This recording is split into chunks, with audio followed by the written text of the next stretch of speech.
येशूने अनेक आश्चर्यकारक गोष्टी केल्या व अनेक लोकांनी त्याला अनुसरले. येशू प्रेमळ होता. त्याने देवाच्या मार्गाविषयी शिकवले व आजारांना आरोग्य दिले. हरवलेल्या पापी लोकांना वाचवण्यासाठी तो या जगात आला. तरीही येशू जेव्हा म्हणाला, तुम्ही पापाने भरलेला आहात, त्यावेळी दुष्ट लोकांनी येशूचा द्वेष केला. येशूचे द्वेष्टे पुढारी लोक होते. येशू हा देवाचा पुत्र आहे असा त्यांनी विश्वास ठेवला नाही. त्यांनी त्याला पकडले व त्याच्याविषयी खोटे सांगून त्याला मारले. त्यांनी त्याच्या डोक्यावर काट्यांचा मुकुट ठेवला. त्याच्यावर ते थुंकले व त्याचा त्यांनी उपहास केला. परंतु येशूने त्यांचा प्रतिकार केला नाही. त्याच्याविषयी असे घडणार हे त्याला माहीत होते. त्याने दुष्ट मनुष्यांना त्याला जखमी करण्यासाठी व मारून टाकण्यासाठी परवानगी दिली. मानवाच्या पापाची शिक्षा भोगण्यासाठी, देवाला बलिदान करण्यासाठी त्याला यावे लागले.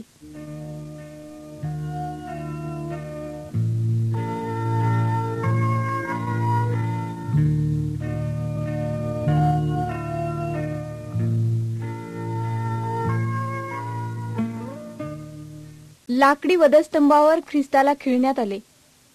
वधस्तंभ जमिनीवर उभा करण्यात आला व येशू मरेपर्यंत त्याला त्यावर लटकवण्यात आले. येशू बरोबर आणखी 2 गुन्हेगारांना वधस्तंभी देण्यात आले. अशा क्रूर पद्धतीने गुन्हेगारांना मारण्याची त्या काळात पद्धत होती. परंतु कोणतीही अयोग्य गोष्ट येशूने केली नव्हती. सर्वांच्या पापाविषयी त्याने स्वतःचे बलिदान केले. आपण सर्वांनी पाप केले आहे व आपल्या पापासाठी आपण मृत्यू स्वीकारायला पाहिजे. परंतु आपण ज्या शिक्षेस पात्र होतो ती शिक्षा येशूने स्वीकारली. आपण आपले पाप कबूल केले आणि खरोखरच आपण पापापासून दूर गेलो तर देव आपली क्षमा करतो. ख्रिस्त येशूवर विश्वास ठेवा, म्हणजे तुमचे तारण होईल.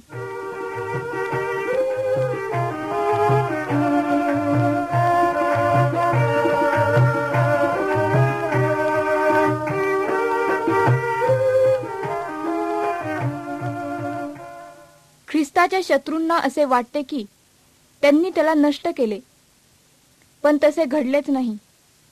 येशूच्या मृत्यूनंतर त्याच्या शिष्यांनी त्याचे मृत शरीर गुहेमध्ये ठेवले. मोठ्या दगडाने गुहेचे प्रवेशद्वार बंद केले.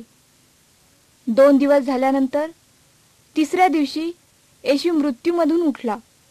ज्यावेळी काही स्त्रिया कबरेकडे आल्या त्यावेळी दगड बाजूला केलेला व येशू तेथून गेलेला त्यांना आढळला.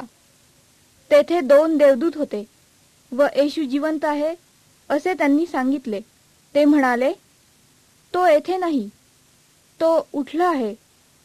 तो जेव्हा मृत्यूतून उठला त्यावेळी अनेक प्रमाणांनी तो देव आहे असे त्याने सिद्ध केले. येशू आजही जिवंत आहे. मृत्यूपेक्षा व सैतानापेक्षा तो शक्तिमान आहे.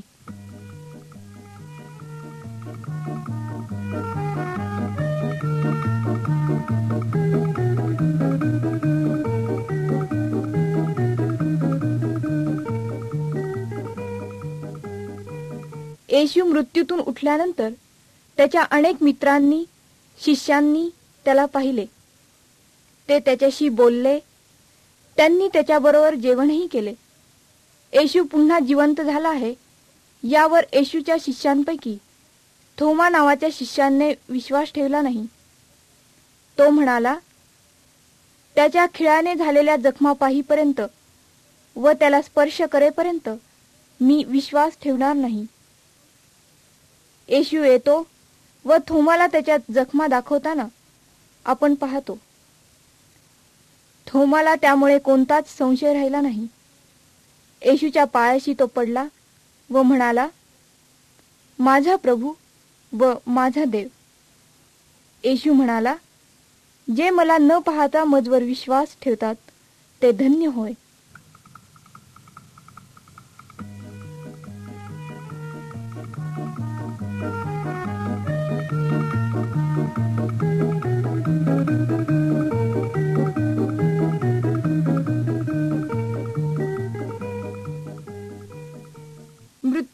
उठल्यानंतर 40 दिवसांपर्यंत येशू अनेक जणांना प्रगट झाला. तो जिवंत होता हे अनेक जणांनी पाहिले. स्वर्गीय पित्याकडे जाण्यास तो आता तयार होता. ज्यासाठी तो आला होता ते काम त्याने संपविले होते. सर्व जगातील सर्व लोकांना ही चांगली बातमी सांगावयास येशूने शिष्यांना सांगितले. शिष्यांनी येशूला पृथ्वी सोडताना व स्वर्गात जाताना पाहिले. 2 देवदूत प्रगटले व शिष्यांना त्यांनी सांगितले, येशू ज्याप्रमाणे स्वर्गात गेला त्याप्रमाणे तो एक दिवस परत येणार. परत येण्याच्या वेळेपर्यंत येशू स्वर्गातच राहील. जे येशूवर विश्वास ठेवतात व त्याचे अनुसरण करतात त्यांच्यासाठी येशू स्वर्गात जागा तयार करीत आहे. तुमच्याविषयी काय आहे? तुम्ही येशूवर विश्वास ठेवून त्याला अनुसरणार काय? त्याला भेटावयास तुम्ही तयार आहात काय?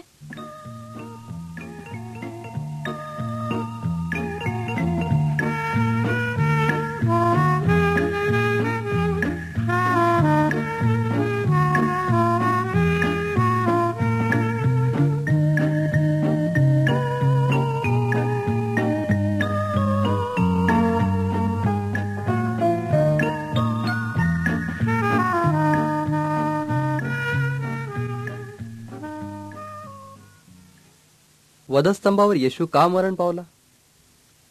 पापी लोकांना पापाच्या शिक्षेतून वाचविण्यासाठी ख्रिस्त मरण पावला. ख्रिस्ताने आमच्यासाठी बलिदान केले. तो देवाचा कोकरा होता.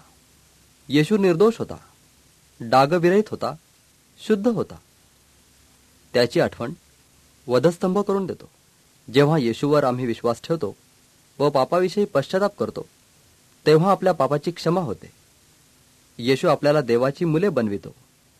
विश्वासू ख्रिस्ती म्हणजे काय याचा अर्थ समजण्यासाठी खालील चित्र मदत करेल.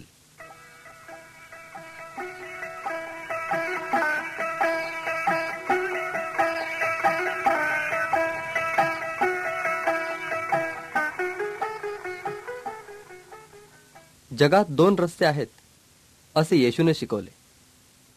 प्रत्येक व्यक्ती जन्मापासून पापाच्या रस्त्यावर असते. तो रस्ता नाशाकडे नेणारा असतो.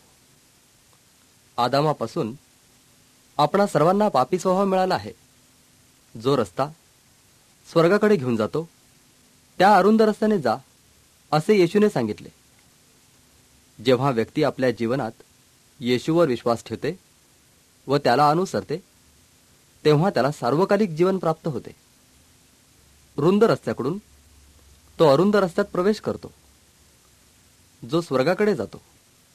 जे अरुंद रस्त्याने जातात त्यांना स्वर्गात पापाविषयी न्यायनिवाडा नाही. जर तुम्हाला येशूचे अनुकरण करायचे असेल तर तुम्ही प्रार्थनेच्या द्वारे देवाबरोबर बोलू शकता. देवा, मी कबूल करतो की मी पापी आहे. माझ्या पापांची शिक्षा भोगण्याकरिता ख्रिस्त वधस्तंभावर मृत्यू पावला असा माझा विश्वास आहे.